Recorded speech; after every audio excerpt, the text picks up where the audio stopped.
नमस्कार दोस्तों, स्वागत है आप सभी का फिर से एक बार हमारे इस YouTube चैनल पर। दोस्तों, इस धरातल पर रहने वाला हर प्राणी सिर्फ अपने पेट को चलाने के लिए भी दिन रात एक करके मेहनत कर रहा है, चाहे वह मनुष्य हो या फिर जानवर। लेकिन जानवर की तुलना में मनुष्य की जो शिक्षाएं और आशाएं होती है वह बढ़ चढ़ कर के होती है। जानवरों को सिर्फ अपनी भूख मिटाने होती है, जिसके लिए वह दिन रात एक करके मेहनत करते हो और आराम से अपना जीवन व्यतीत करते हैं, जबकि मनुष्य सिर्फ खाने के लिए ही इधर उधर नहीं भागता, बल्कि उसकी और कई प्रकार की इच्छाएं होती है, जिसे पूरा करने के लिए वह दिन रात एक करके मेहनत करता है।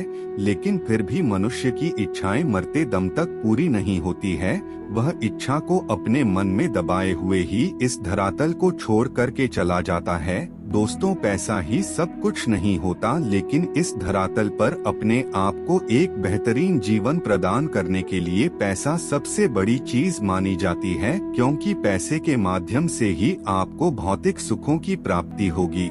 बिना पैसे के आप किसी भी प्रकार की कोई भौतिक सुख प्राप्त नहीं कर सकते। आपको बता दें, इस धरातल पर रहने वाला हर मनुष्य अपने कर्म के आधार पर ही फल भोगता है। वर्तमान समय में जो जितना ज्यादा अमीर है वह पिछले जन्मों का उतना ही ज्यादा पुण्यात्मा है, और जो जितना ज्यादा गरीब है वह पिछले जन्म में किसी भी प्रकार का पुण्य का कार्य नहीं किया था, जिसकी वजह से उसे वर्तमान समय में गरीबी का मुंह देखना पड़ रहा है। इसका मतलब है कि दोस्तों, वर्तमान में जो हमें सुख दुख मिल रहे हैं वो पिछले जन्म के कर्म के आधार पर तय किए जाता है। पिछले जन्म के कर्म के हिसाब से वर्तमान में गर्भ के समय ही आपकी तकदीर लिख दी जाती है। गरुड़ पुराण में बताया गया है, पिछले जन्म के पुण्य के कारण थे कुछ खास प्रकार के सुख व्यक्ति के जीवन में अवश्य ही उसे प्राप्त होता है। जी हाँ दोस्तों, आज के इस वीडियो में हम आप लोगों को 6 ऐसे ही सुख के बारे में बताने जा रहे हैं जो जन्म से पहले ही निर्धारित होता है, यानी कि जन्म से पहले ही यह 6 प्रकार की सुख तकदीर में लिख दिए जाते हैं। तो चलिए जानते हैं, लेकिन उससे पहले आप सभी दर्शकों से एक छोटा सा निवेदन करना चाहेंगे। अगर आप चैनल पर पहली बार आए हैं तो सब्सक्राइब अवश्य कर लें, जिससे आपको समय समय पर इसी प्रकार सनातन धर्म से संबंधित जानकारी प्राप्त होती रहे। दोस्तों, गरुड़ पुराण के अनुसार ये 6 प्रकार के सुख पूर्व जन्म के अच्छे कर्म की वजह से मिलते हैं। नंबर 1, अच्छा भोजन। दोस्तों, इस धरातल पर रहने वाले प्राणी को आप देखते हैं, जिनमें से कुछ लोगों के पास खाने की कमी नहीं है, तो कुछ लोग 3 वक्त की रोटी के लिए भी तरस जाते हैं।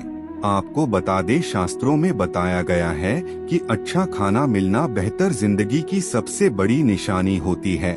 भाग्यशाली लोगों को ही अच्छा भोजन प्राप्त होता है। जिस वक्त जो खाने का मन हो और वह मिल जाए तो इससे बड़ा सुख और क्या होगा। नंबर 2, मजबूत पाचन शक्ति। दोस्तों, उत्तम भोजन मिलना ही सब कुछ नहीं होता, इसे पचाने की शक्ति भी होना चाहिए। कई बार हमें अच्छा खाना तो मिल जाता है, लेकिन चाहकर भी हम उसे खा नहीं पाते। जैसे बीमार व्यक्ति अच्छा भोजन ग्रहण करने की क्षमता नहीं रख पाता क्योंकि उसकी पाचन शक्ति कमजोर होती है, वो लोग भाग्यशाली होते हैं जिनमें खाने के साथ पचाने की क्षमता होती है। नंबर 3, गुणवान जीवन साथी। दोस्तों, वर्तमान जीवन में गुणवान जीवन साथी मिलना सबसे बड़ा सुख है। जिन लोगों के पास समझदार और गुणी लाइफ पार्टनर हो वो किस्मत के धनी होते हैं। शास्त्रों में कहा गया है कि पिछले जन्म में स्त्री का अपमान करने वालों का दाम्पत्य जीवन हमेशा कष्ट में होता है। नंबर 4, धन का सही उपयोग करना। दोस्तों, शास्त्रों में बताया गया है, जो व्यक्ति दिन रात एक करके मेहनत करता है वह कभी भी धनवान नहीं बन सकता, बल्कि जो धन का सही तरीके से बचत कर लेता है वह एक न एक धनवान अवश्य बनता है।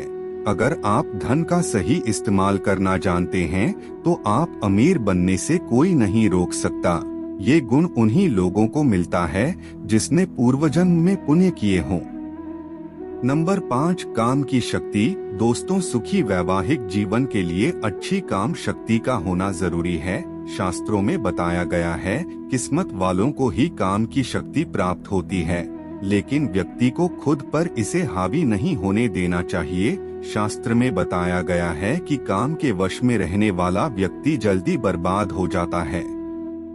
नंबर 6, दान करना। दोस्तों, इस कलयुग में धनी लोगों की कमी नहीं है, लेकिन दान देने का स्वभाव बहुत ही कम लोगों में है।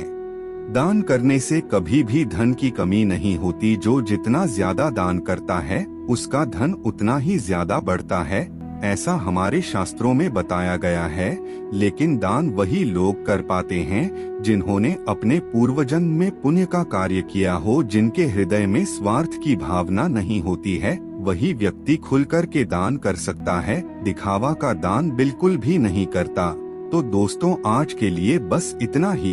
हमें उम्मीद है जानकारी आपको पसंद आई होगी। फिर मिलते हैं एक नए और ताजा एपिसोड में। तब तक के लिए नमस्कार।